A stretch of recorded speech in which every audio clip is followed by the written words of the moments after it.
Welcome back to another episode of You Are Heard, this casual conversations.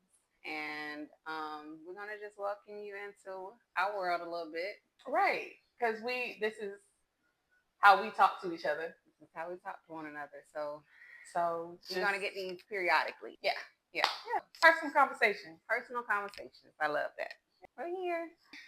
So picking up on the topic we were talking about off camera about, I'm going to start off hot with intolerance of disrespect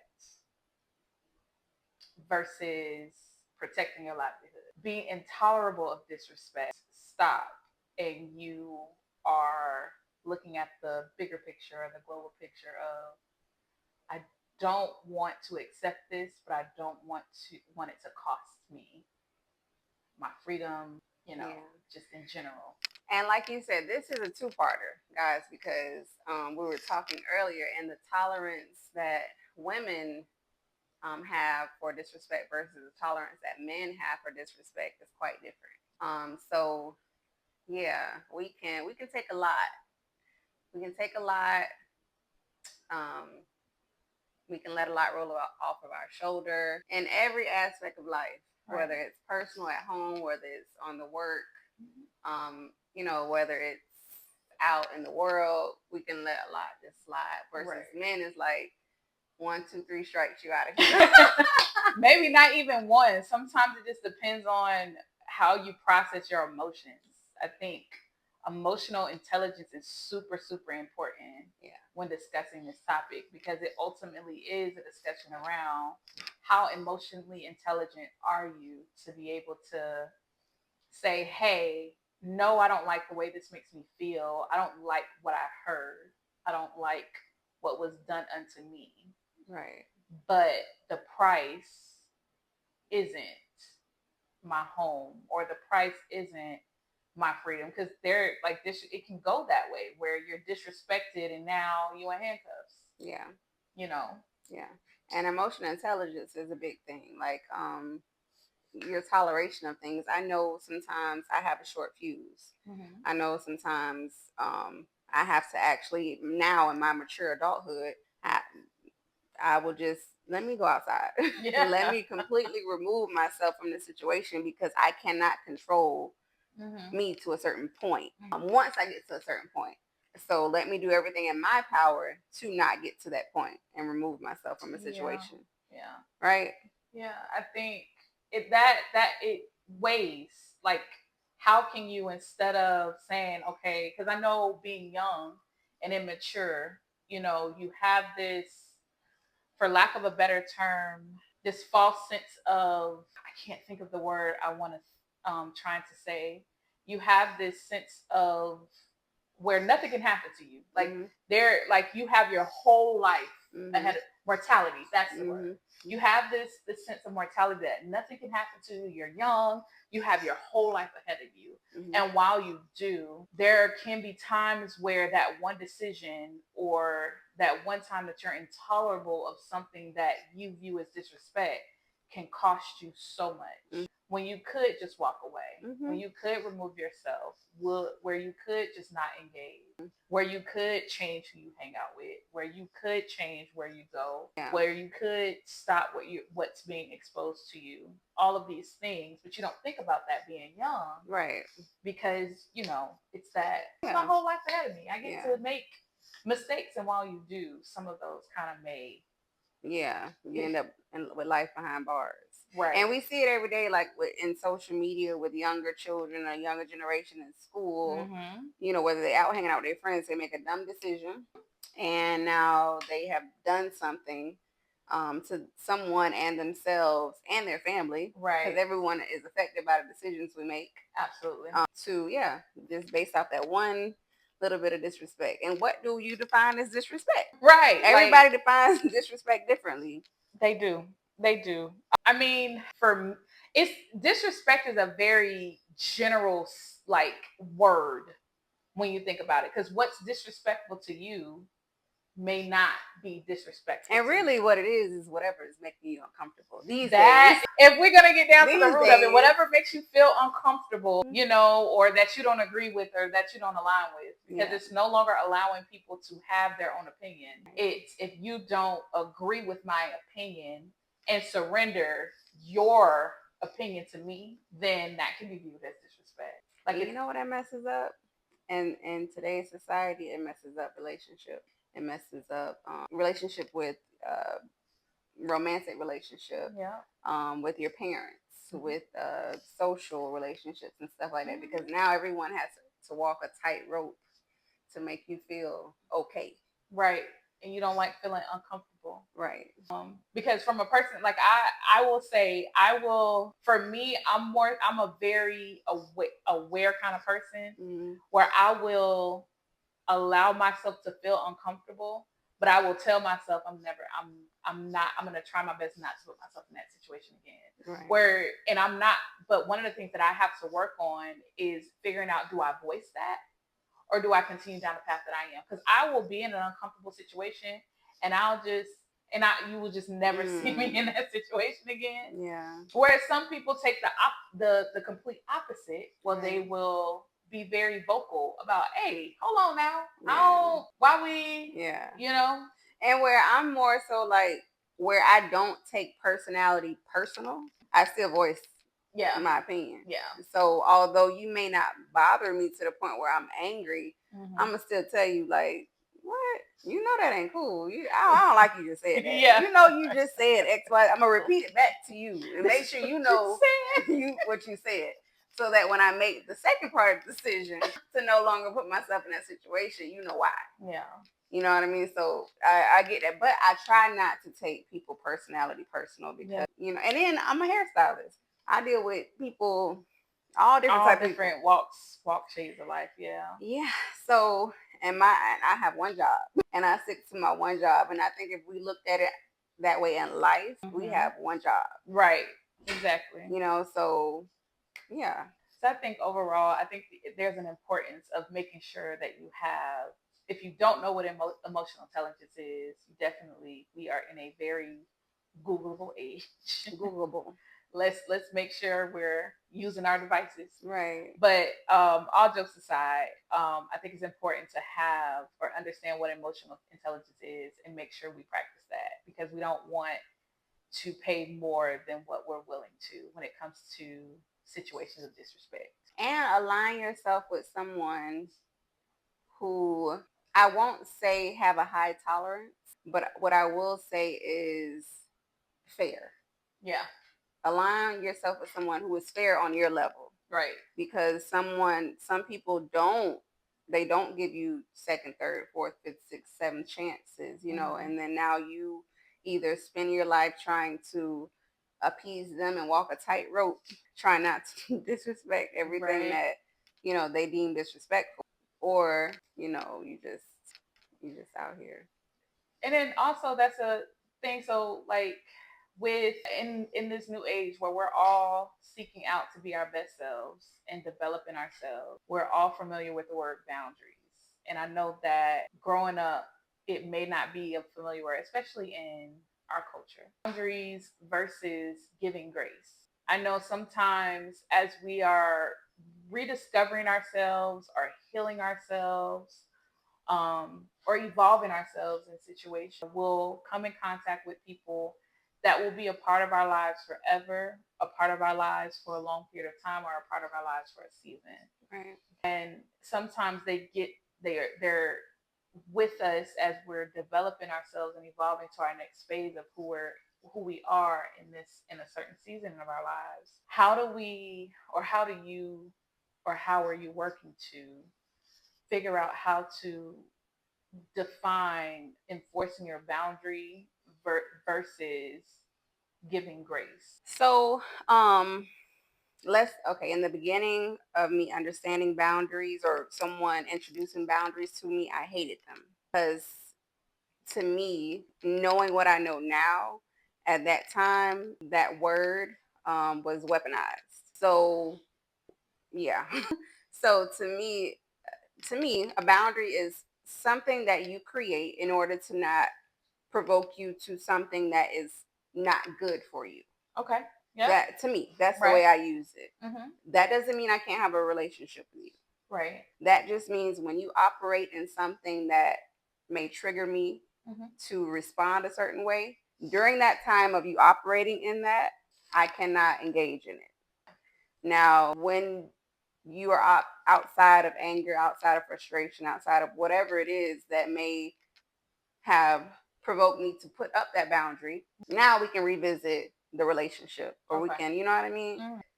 A boundary is just protection. It's for me and it's for you. Yeah. And it's for me because, in this new way that I'm living and this new way that I'm trying to understand things, treat you, or I don't want anything to provoke me to treat you opposite of that. You know what I mean? But that doesn't mean I can't not have a relationship with you. And I feel like people weaponize that word now, boundaries, because it's weak. Like you weaponize. It's a cop out. It's a cop out. Okay. It's a cop out to having those accountability conversations. Mm-hmm. It's a cop out to like overall taking accountability, taking like putting things in proper alignment so that the relationship can grow. Mm-hmm. Things can, and it's not just romantic relationships. It's overall. Yeah, absolutely. It's overall. So I think boundaries are healthy. I think you should have them so that, again, if something puts you in a state of mind frame or something that makes you step outside of yourself, then you should enforce a boundary so that you don't do that. And you can have you can give someone a word like, hey, I'm not able to have that conversation, and it's okay that you're not able to have the conversation. Right. If somebody constantly bringing up your past and you don't do well with talking about your past because you haven't yet did the work to sort through that, or to, you know what I mean? Yeah. Hey, I understand whatever I've done in the past might have affected you, but I'm not ready to have a conversation yet. That's a boundary. Yeah. Yeah. That's a boundary. Yeah. And no one can do anything about that, or a boundary in time, setting off time blocks where you can't call me past 9 p.m. because I need to focus on myself. I need to put time in with my family. I need to read. I need to meditate. Whatever it is, that's a boundary. Right. Yeah. So boundaries are very healthy. And do you subscribe to the belief that boundaries are, who's responsible for boundaries? Is it the person who is enforcing them, or is it the responsibility of the person on the receiving end to respect that, and is the whole weight of that left on that person? Or is it up to you that this is my boundary, I'm going to enforce it and ensure that this it's my job? Yeah. It's my job. Some people don't respect boundaries. Mm-hmm. I literally had someone tell me F your boundaries. Well, okay then. I literally had someone tell me that, and cool. Yeah. But it's still there. Right. Whether you want to subscribe to them or not. It's still there. Right. So I can't force you to it. But now that makes it difficult for our relationship. In order for me to have a relationship with you, you have to respect it. Right. If you don't respect it, okay, now I can't even have a relationship with you. And that's cool, but you made that decision. Based on your decision not to respect boundaries. So would you say that there is no enforcing boundaries versus grace? It's more so along the lines of saying, hey, this is how we can navigate our relationship that we have with each other. And this is my boundary. And if you cross it or you're coming up to it, let me tell you this, I'm going to tell you this. And then if you don't respect it or you're not understanding, or, we got to take a step back. We're going to take a step back. And it helps navigate the relationship versus something. Well, I gave you grace by still having a relationship with you. Okay. I gave you grace by whatever it is that you did to affect me, to harm me, to disrespect me. Yeah. I gave you grace. I forgave you without you doing anything. Right. But now, in order for me to continue to have that relationship with you, I have a boundary. My boundary is you can't curse me out. Yeah. You can't call me out my name. You can't gossip to me. You can't bring drama to me. Right. You can't, do all of those things that are not healthy in my standard. Because for your and what you may be able to tolerate in life, you may be able to tolerate all those things. And whatever function it is that you can do that, right. I can't. Right. So I'm giving you grace by still loving you, liking you, having a relationship with you beyond who you are. I still respect the core of you, and whatever relationship or friendship or whatever we may have. But a boundary is certain limits that I have that we can't. Now it's because it's a lot of people are a lot of different things put together. Right. People aren't just one thing. If you deal with someone who gossip, they don't just gossip. They are a great mother.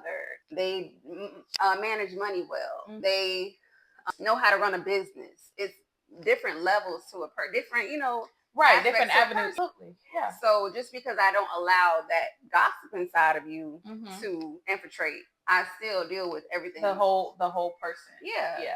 Yeah. So if someone is coming at you like, or at me, like, oh well, if I can't cut you out, if I can't, then I just, well, you just can't deal with me then. If I can't be your bitch or your hoe, sorry. You just can't deal with me. I mean, what you?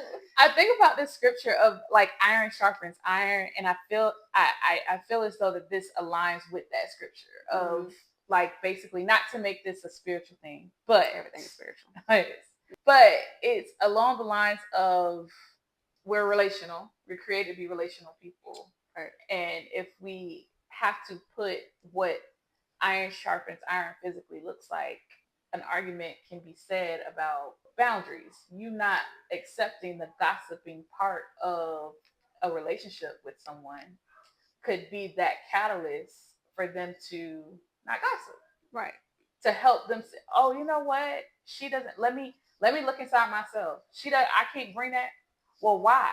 And maybe it causes them to turn and look internally to say, well, maybe I shouldn't. Or maybe I don't do it around Lisa. And then as you're not doing it around Lisa, you'll find yourself around her more. And then it's something that you just don't participate in. And then now it's something that, leave me out of it. And I am not perfect. No. So, examples only. So examples it could be something only. About me that people be like, boundary. You know what I mean? So yeah, definitely self-evaluate. But absolutely. What I don't do is, well, I don't like this about you, or I don't like that about you. I just say, yeah, no, and I don't do that. And I don't even think now that's not enforcing the boundary. That's not to me. That we have personal conversation. Personally, me not allowing you to operate in a behavior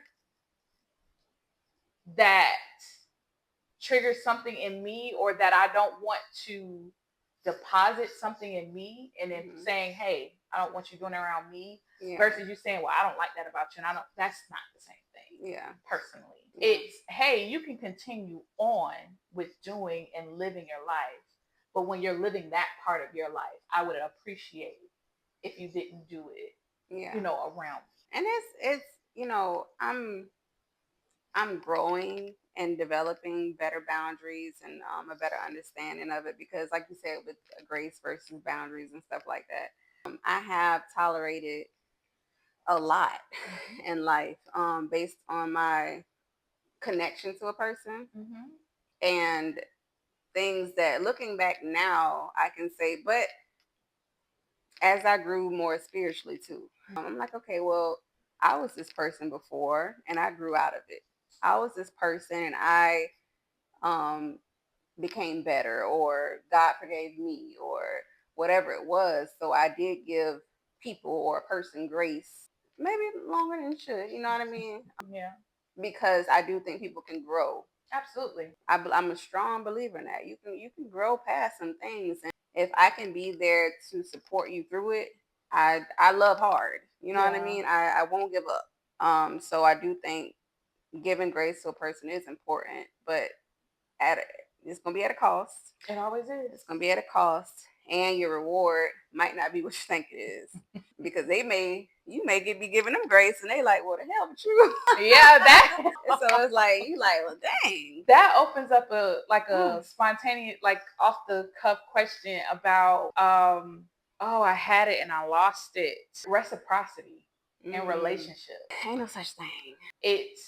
I'll say this, and this isn't, you know, when I hope to be in a romantic relationship. But however, in my relationships, I try my best to allow the reciprocity that I need to come from the Lord versus the person. Uh-huh. And that is work. That is something that I have been working on late 20s, 32. Can't believe I'm about to be 30. Reciprocity, looking forward in the person that you're so into will let you down every time, in my opinion. It will. It will. And I believe you are setting yourself up for what is it called?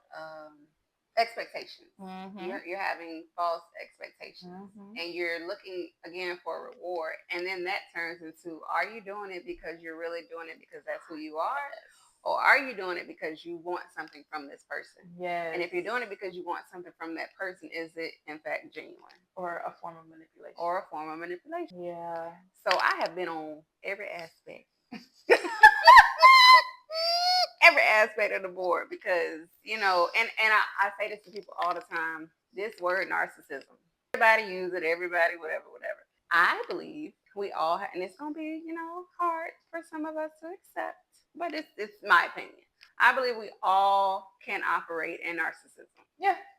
I believe we all can manipulate something in order to work in our favor. Now, when you mix narcissism with egotistical, with pride, with all those other different things, it's a recipe for a monster. We all have the willpower to try to get something out of somebody. Yeah, like we all have lied in some shape or form. We all manipulate. But does that make us a manipulator? Does that make us a liar? Does that make us a narcissist? Right. Like I agree with you. There's a way you may be operating in that behavior, but that may not be to the core who you are. And that's where it's important for us to align ourselves with the creator to get to the core of who you are. Or mirrors. Yeah, that too. Mirrors. We can, trust someone. Yeah. Trust someone to be transparent enough so that they can tell you about you. Tell them the whole truth, nothing but the truth, so help you God. Right. You know what I mean? Whenever I come to you, this on me and you type thing, Alex, I did this. I said that. They did this, and I did. So I'm telling you everything from A to Z because I want your true and honest opinion. Right. When I talk to my therapist, I'm telling her everything because I need the true. If I don't get that, I can't really help myself or the situation. And doing that work and getting an understanding of these terms. Absolutely. Google.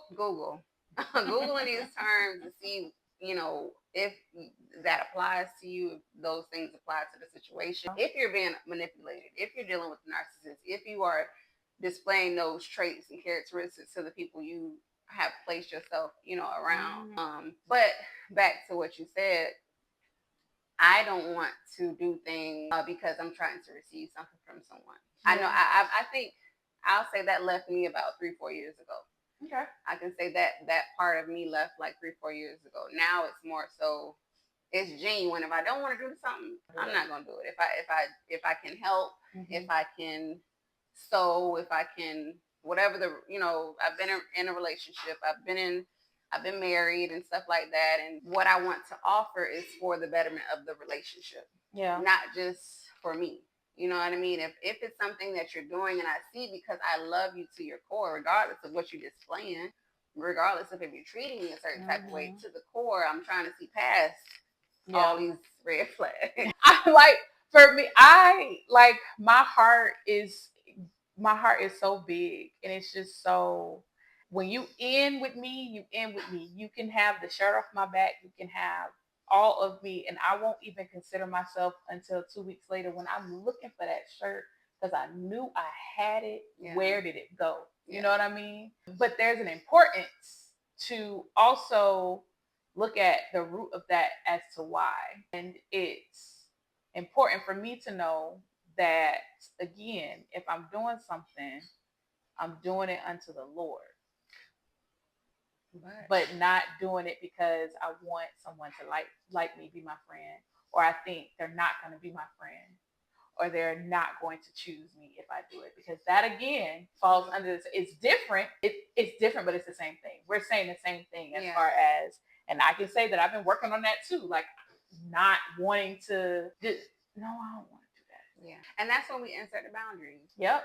That's when we insert that part of it, because sometimes we can give and do so much for other people so that now it's like, wait, I'm not getting nothing in return. I'm not getting this. But the boundary comes in where you take time out for yourself to give yourself what you need, regardless if the person is giving it to you or not. Super important. And me being a mother, I struggled with balance for a long time. And I was either very hot or very cold. Either I'm giving them and, you know, my partner everything, or I'm giving myself everything. And I had to learn how to do both. Balancing between it. And then throwing in that professional relationship too. Yeah. So I may need a walk in the park alone. I may need to go read on my own, or take myself out on a date, or do things that I like to do in order to pour into me, because you don't know that in my mind I'm like struggling with a whole bunch of different things, and I need a nightcap, or I need you don't know that. So how can I expect something from you when you're not inside of me? Right. You're not a mind reader. You're not a mind reader. So it's unfair for me to put that weight and responsibility on somebody else when that's my job. Yeah. That's between me and, you know, I need to be aligned with that. And giving yourself permission to say, okay, I'm going to take a time out and I'm going to go do something that I enjoy, that I get fulfillment out of. You know? And it's hard because I love family. I love when I'm with my man.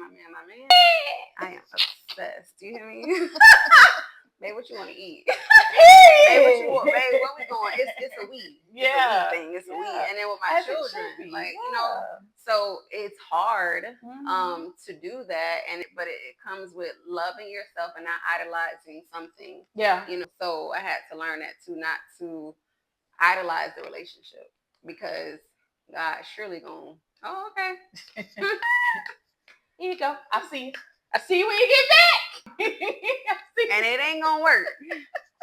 It ain't gonna work, because you gotta balance that. You have to put in that third leg, and that third leg comes first. And he will help you stay in tune and align with yourself so that you can give. And he'll send you everything. It's to know, like, you know something, like you know it. Like I know it, like I know my name. I know that anything that I have ever needed, or anything that I have ever desired, he has always provided it. But in those times where it's the thing that you desired the most, but you know for a fact you're not prepared for. Right. You know, because we all know ourselves. And if you say you don't know yourself, you every night. So it's the thing where, you know, he gives you, all you got to do is ask. All you have to do is ask, and he'll answer it. It may not manifest or be tangible in the very same week, or, you know, month or year or decade that you have asked, but he's answered it. Right. It's just now it's okay getting you to that ask. Yeah. Yeah. And, you know, and it comes with you having standards. But you having standards, you have that respect, that self-respect. You better give respect into others, even if they don't respect themselves. But because you have a standard, you can then respect others. And even if people don't, you know, I'm not going to look down on someone if they don't have certain values and morals. I'm just going to be a light. Hopefully you can learn from me. If not, then we are walking billboards. We learn from something. Like, everyone learns from each other. Right. Regardless if you want to think you just this. Everybody's influenced by something. Yep. Either you're doing the influencing or you're being influenced. Yeah. Yeah. Yeah. You can be influenced by the color of the sky. Now you want to go paint something. You know what right. I mean? So you're influenced by something regardless. But having, you know, like you said, respect, boundaries, giving grace, things like that. It's everyday life. You give people grace every day. If somebody cuts you off and then you don't decide to ride. You don't decide to ride up by them and, Yeah. you gave me grace. You give yourself grace when Oh my gosh. if you wake up late and you don't, if we give ourselves grace. Grace is involved in our day-to-day tasks. Yes. So yes. boundaries are involved. Whether you understand them or not, they are involved every day. Yeah. So yeah. This is another episode of Personal Conversations from You Are Heard. I'm Alexandria. I'm Lisa. Thanks for joining. Thank you. All right.